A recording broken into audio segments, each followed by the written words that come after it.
are you there? Where are you? Reply to me! Oh, Stephanie. Long time no see. Never mind a long time no see. What do you think you're doing turning down my wedding invitation? You mean you're not coming? Huh? I invited you to my lavish wedding because I felt bad for you being a pitiful reject with no friends. And you have the nerve to send it back with the not attending box ticked? What the hell do you think you're doing? I'm busy that day. It's my wedding day, for heaven's sake. You should be dropping all your plans and rushing at the chance to give me and my fiancé your blessing. Isn't that what best friends are for? Best friends? Who? Me and you, obviously. Did you forget all about how close we were in college? There was you living out your days on campus in introverted solitude with a life less exciting than a pile of rocks. When I, the queen of all extroverts, unparalleled in beauty and popularity, was so kind to shine a beam of hope on your tragic existence and became your friend. You mean you just wanted me to hang out with you to make yourself look better? That hardly qualifies us as best friends.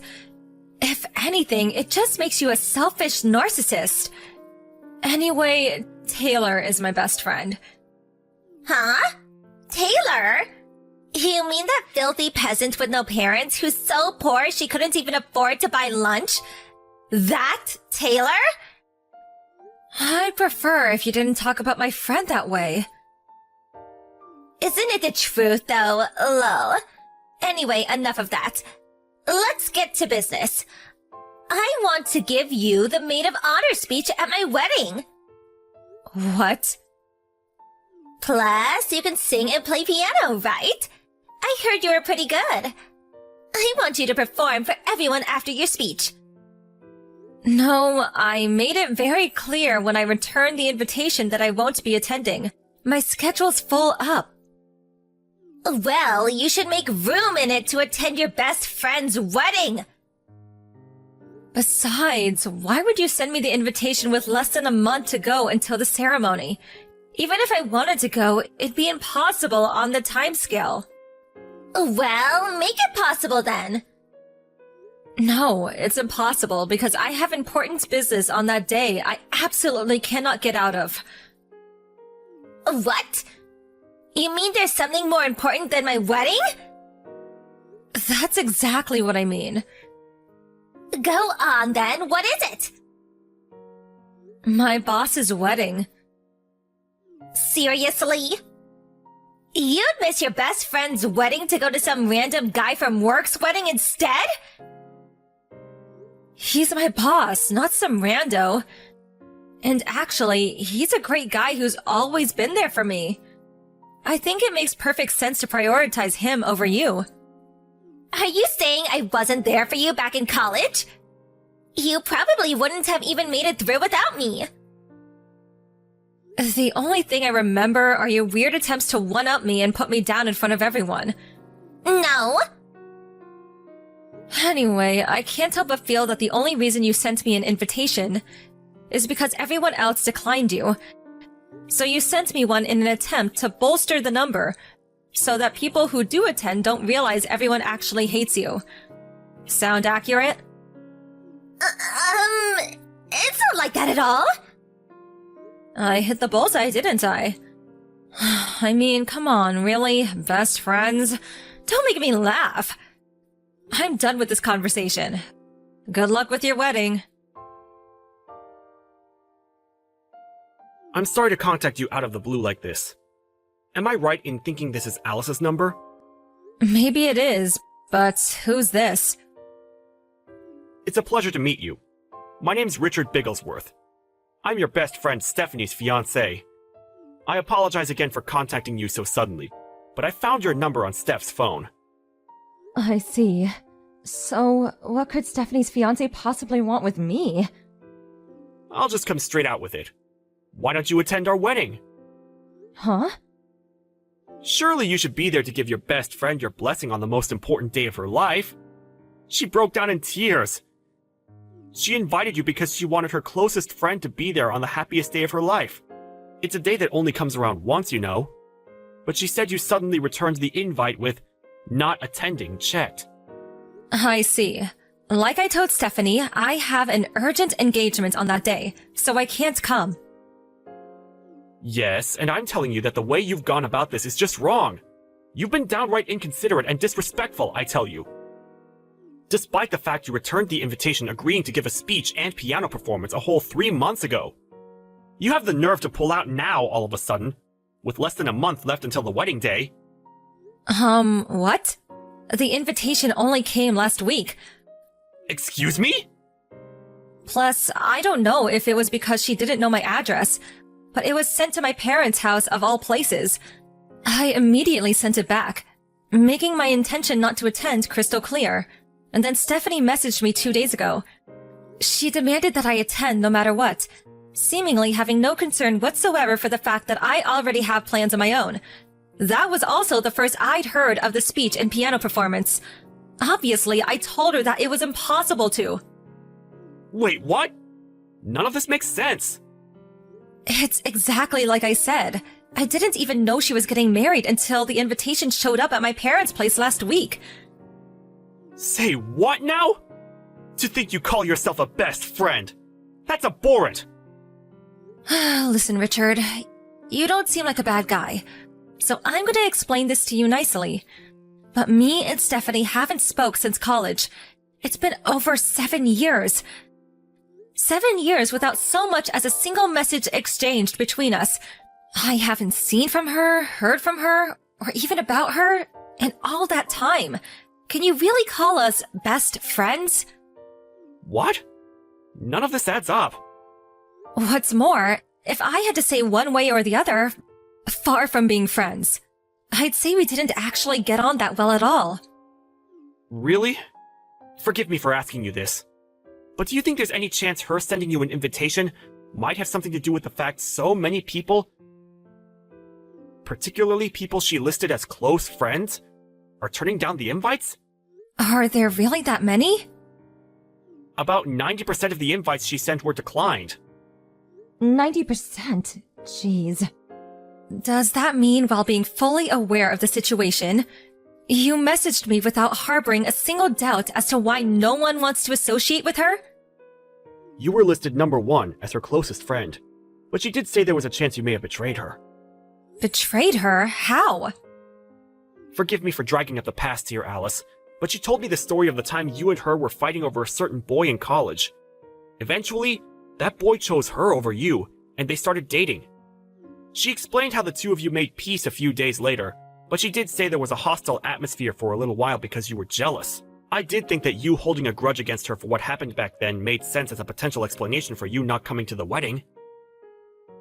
If you want to hear my side of the story, it sounds like she's playing fast and loose with the facts of what actually happened to suit her ends and manipulate you. I see. What exactly was Steph like during college? I'd appreciate it if you went down that rabbit hole yourself. I hope you don't think I'm being rude, but I have no intention of talking at length about my personal affairs with someone I don't know. I see. I understand. Sorry again for the inconvenience, and thank you for your time. Alice, you scheming witch! What the hell did you say to him? What do you want? My fiancé broke off the engagement. You're behind this somehow. I know it. What did you do? I see. Well, I wouldn't exactly go as far as saying I did something. Why did he dump me then? Explain now! Your name was mentioned, Alice. I know you were involved. Don't think you're getting away with this. Listen, Steph. Richard's the one who contacted me. What? Why? He messaged me out of the blue and started giving me a hard time about not being able to attend the wedding. All I did was explain my reasons why. I also set him straight on the facts that me and you aren't best friends, or even regular friends, or acquaintances. and that in fact I've never liked you. After that, I politely requested he did his own research and leave me alone.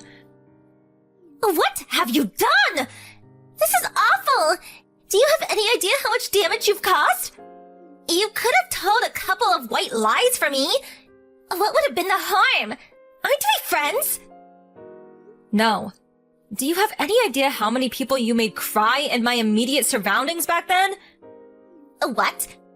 As far as I know, and I suspect there are probably more, firstly, there's my best friend Taylor, my little sister, 2 of my classmates from college, plus 1 freshman and 1 senior, and finally me. That makes a grand total of 7. Every single one of us had our boyfriends stolen by you. When you were on a particularly rotten streak, you had 2 or 3 guys on the go simultaneously.